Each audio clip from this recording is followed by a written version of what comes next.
Well, the eChampions League, the players that go to the finals, I wanted to go over some top tips that you can learn from some of these best players. Now, I wanted to go over the first clip first before we start drawing things out. I wanted to slow this down. Something that we can always learn and take away is being patient. A lot of people, I think, they like to force the ball, but you see with these top tier players, they wait for the opportune moment, and those first time passes are key. But something I want to kind of go back here is skill moves. You don't see it that much anymore because normally you have space to take a touch in these areas and then take a shot towards goal. But sometimes you're up against a top tier defender that doesn't give you the space that that actually defends the angle towards goal. So what's one skill move you can use? Well, we know the speed boost is quite obvious, but a good skill move to use is the reverse elastico. You can see it's used here. I think both variations are good, but the reason why the reverse elastico, and don't forget to do elastico is very, very simple. Don't forget it's relative to the way your player is moving. So play them in from left to right. You need a 5-star skill moves. And don't forget there's two ways. So you can do the reverse elastico and it goes one goes this way and one goes that way. So one is this one over here is a normal elastico. So think of it like a backwards U shape in the direction that you're running. Or the reverse elastico, you get this unique animation where it kind of goes out wide, but then it tucks in. So I think the perfect space to use this, so for example, like here, if you were facing this way, you could use reverse elastico here to get the angle. But in this situation here, use elastico to fake to go upwards, but then it gives you that slight speed boost, but acutely moves the ball to the right-hand side enough to give you a shot. You see, this is not used to beat someone and then go forward, then take another touch. It's to, as soon as you get the ball, you do the reverse elastico. So for example, in this situation here, don't forget, because this player is now facing top right, so it will be either the U shape that way or the U shape that way. So remember, you can do it either way depending on which one you want. And you can see quick skill move, top to defender, Nicholas will defend in time, but that's where it gives you the angle, a space inside the box to take a shot. So it's not necessarily used to beat someone, but is used to give you a space and one that no one really expects. Do you want to increase your win rate just before team of the season? We got the Division 10 to Elite Division series. All the videos are finally uploaded. We show you how to get from Division 10 to the Elite Division basic gameplay. No speed boosting, no mechanic abusing, no Trivella at all, because we want you to get there just with basic gameplay to show you don't need to mechanic abuse. If you want a mechanic abuse, that's fine. We want to show you how to play properly first and then show you what the pros do. What pros do is they used basic gameplay and then they mechanic abuse to get the top 10%. Not the other way around. They don't mechanic abuse first and then learn the basics. We go over complete in-depth tutorials. And don't forget, with my entire series, if you join now during team of the season, remember, if you don't get better after 1 month, we will refund your money. That is the nil guys guarantee. That is how sure we are. We've been running this for 4 or 5 years. We go over in-depth tutorials. We also go over pro gameplay analysis where we analyze the full professional player's game. We've got tutorials for everything, undefendable through balls, player locks, precision passing, precision shooting, everything that you could think of that goes beyond my YouTube channel. We've got the full defensive series, which defending series alone, just by watching that, I can guarantee you'll improve. Patreon.com/NilGuys. Links down below in the description. If you don't get better after 1 month, just send a message on Discord or send a message through Patreon and I'll refund your money. That's the Nil Guys guarantee. Don't believe me? Try it out. What have we got to lose? Less than the price for a KFC meal nowadays. And something we can also learn over here, you can see, for example, through ball gets played here. Nice dribbling by Kaká. Baiting, running out with a centre back there.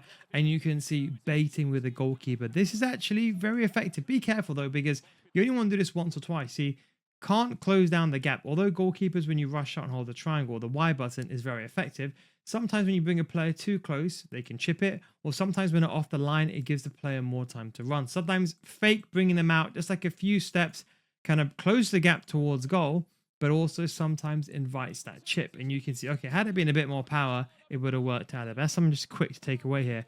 But I wanted to talk about first time through balls. A lot of people say to me, first time through balls, they're just so hard to do. And I understand that. First time through balls are hard to do. But what I wanted to talk about here is a very nice goal scored with Vieira. It's a similar situation. Now, I'm not saying, for example, do a first time through ball like this. I understand for most players here, that's quite hard to do because it's all about timing. It's not as, although it's very effective, but you can see the key thing here is using the third player and then doing a through ball. So what I would like to say is, let's say, for example, you have a player, let's say like a centre mid, or let's say someone like Vieira. To make Vieira run, you need to press the L1 button or LB. So what you would do is you'll face your left hand, because the player's on the left-hand side, the player you want to switch to. Think of this like players switching with your right analog stick. So you want to flick your left analog stick to the to the left hand side, to the right hand side, and then you want to press L1. And what's the square? I was going to say, I want this player on my right hand side to make a run. So you can see, look here, Vieira sticking his hand out. That shows he's making a run. And you have to wait for time, and you can see, look, nowhere to go. But you see, Vieira runs into that half space. And when the ball goes here, watch this, first time through ball. So instead of taking that touch with Ginola and then making a pass, makes that first time through ball, if you have it incisive, even better. And you can see even the fact that Levy read this, and this is why pace is so important. You can see just slow enough, Vieira with the right timing to get it behind. So it's all about timing. Whenever you're making those through balls, it's all about timing. So you don't need to do through balls in extreme situations, just a simple situation where you bring the ball back, first time through ball, surprise your opponent, and to catch them at speed. Gives them less time to recover, and you can see even works on professional scene. I was going to show you one example here. We'll kind of transfer into another example, but you can see here, nice through ball, and you can see here, in this situation here, sometimes you have to take that touch. It doesn't mean just make the through ball for no reason. Had this player been over here, then of course you make the first time through ball. But sometimes you have to wait for that player to make that run and then make the through ball. That's why through balls may not be working for you, because you're making the pass too early. But you can see like here, the through ball goes through, perfect, cuts it back, bit of player lock, which we're going to go over in a second, gets a bit fortunate, and you can see just recycling the ball. This is what happens. People that go from like Division 10 to Division 2, thing that they're not used to is when the ball gets brought back, they think you go from A to B, winning the ball back to the box every single time. But once you get to the high divisions, when you're up against competent players, it's quite difficult. Now, I wanted to show you just what Kaka did there, and that's with the use of the player lock. Now, something that you can take away from home. Yes, it didn't work out in this situation, but have a look. People always ask me, what do I do if there's no one to go? So you can see over here in this situation, Kaka, just at this moment, you see it's a bit of a fake run, but the benefit of the player lock is don't do it when there's a player next to you or in front of you. What you want to do is you want to push the ball forward like this, or let's say you got space to run into, because when you do a player lock, you start controlling this player, and that's by holding L3 plus R3 on your controller. So you press them in together like this. You'll be able to hear that audible click. Make sure you have this turned on in your settings, by the way, because if it doesn't work for you, it might be off in your settings. You press them in at the same time, then you flick your right analog stick to the player, and then you can move them wherever you want, and you can press the triangle to request the through ball. You can press the X button if to request a pass. You can request whatever pass you want. But if you're in these situations where you find that, okay, you can't do an L1 trigger, but you're trying to get through, press the L3, R3 button, get that diamond, flick to the player you want to control. Then you can see moving them manually, and then press the triangle button to request a through ball or pass. Now, this is very effective is, let's say you got no one to pass the ball to, and maybe, for example, you want the player to come over here to come close, or maybe you want that player to go in behind. This is what I like to do, is a bit of deception. So you're pretending you're going close, and then you go a bit outside a little bit. Works a bit better against the average player here. So you go a bit inwards, go a bit away, and then you can request a through ball. Now, unfortunately, it didn't work out in a situation, but that is one way that you can really get through quite easily. And I wanted to finish something finally on something that people know how to do, but they just don't do it enough. L1 triggers, the most basic. I think the person that does this very well is Nicholas. I think his timing of his fallbacks, the way he triggers a player's forwards. Have a look. So you can see, as you can see, Nicholas has the ball, but you're going to see a quick example from how Levy does this. Have a look. The ball gets rotated. Levy gets the ball. Now watch. Holds the ball up. So he doesn't go forward. Does a 1-2 and then makes that through ball in behind.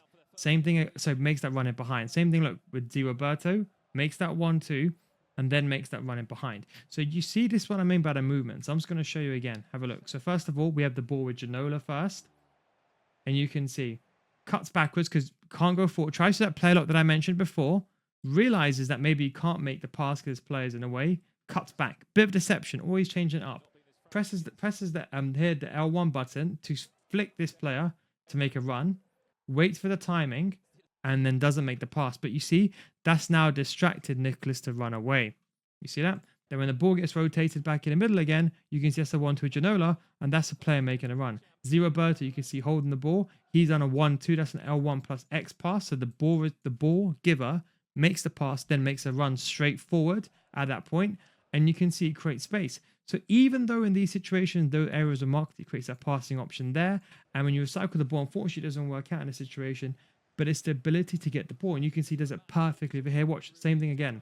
The fullbacks, use a bit of right stick switching, looks for the right player, baiting a little bit, waiting for the safe option, gets the clean space, Then again here, Ziroberto, look at that. Waits, pass the ball down. Now watch, Xavi, bit unlucky, gets the ball with Ziroberto, 1-2. Ziroberto's making that run in behind, and it overlaps Ginola, and that's how it creates space. So you see, it doesn't work every single time, but it's more like trial and error. So you can see, for example, like here, you got to be careful not to lose the ball. You have to be comfortable with the ball. But look, you see here, Xavi waiting, knows he can't make that pass, tries to go for a bit of a risky one, doesn't quite work out. But you can see here, Ziroberto, right, makes that pass.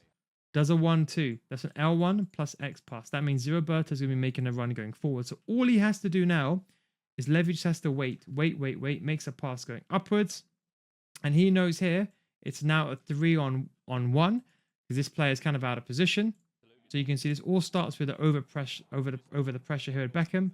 But that's the key. Waiting. Now Ginola's got the ball. Now you can see Beckham trying to follow, tries to close the gap, and Ziroberto just runs straight through. And also Ginola has the perfect time to make that run, to make that pass, sorry. And then you can just bring the ball back in. You can see, unfortunately, in this situation, it doesn't work out. But just something so basic, an L1 trigger, that sometimes we just forget to do. And that's something you can just take away from the pro scene. Yes, sometimes it's the advanced mechanics. But what you have to learn above everything is timing. They didn't do anything crazy. Okay, the reverse elastico, maybe a bit high level, but a player lock, not that advanced level. I would say medium level. And an L1 trigger, a through ball, I would say it's normal. It's just about timing. But anyway, I hope you enjoyed the video. Don't forget, if you want to get better FC, you want to see more analysis like this, come join my Patreon. So it's patreon.com/NoGuides, or click on the link down below in the description. If you don't get better after 1 month, we'll refund your money. We actually have a video we released just recently. We released a video very recently where Anders, we show you how he presses and how he likes to use deception with simple left analog stick to create passing angles. If you're struggling to build up from the back, that's a really good way to learn how to build up. Anyway, thanks for watching. Take it easy. Catch you next time. Peace.